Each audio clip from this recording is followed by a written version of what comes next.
લા ભાઈ બધા સોશિયલ મીડિયા વાળા કપડાની દુકાનો કરે છે અને તું આ સાયકલ ઉપર ધાબળા વેચેસ, તને બીજો કઈ ધંધો હુઈજો જ નહીં? એલા ભાઈ આમાં જેટલો નફો હે ને એવો નફો એક ધંધામાં નથી. 100 રૂપિયા વાળા ધાબળા 3000 માં વેચું હું. હાલ તને દેખાડું. હાલો ગરીબો ધાબળા નો લે કે કેમ કે ઓકાત ની બાર હે ધાબળા. એ કોને કેસ તું? હું ગમે એને કહેતો હોય, તું કા માથે લેસ? તું હમણે કેતો તો ને ઓકાત ની બારે ધાબળા, એટલે તને કહું. જે કહું ને સાચું જ કહું, બાકી લાગુ પડતું હોય ને ન ઉઠી લેવું. ઓકાત ની બાર હે ધાબળા. ઓકાત ની બાર કેને કેસે તું? આ કેટલાનું હે ધાબળો? આ 3000 રૂપિયાનો એક ધાબળો. હે? ઓકાત ની બાર ધાબળા. એ ઓકાત ની વાત કરમાં 1500 માં દેવો હે તારે? ના ના, ઓકાત ની બાર ધાબળા. એ ઓકાત ની વાત કરમાં 2000 માં દેવો હે?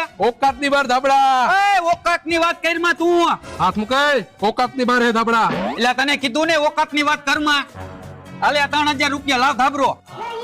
હાલો ઓકાત ની બાર ધાબળા. એટલે હજી તું ઓકાત ની વાત કરેસ? એલા ભાઈ આનું નામ જ ઈ હે, ઓકાત ની બાર ધાબળા. હાલો ઓકાત ની બાર ધાબળા.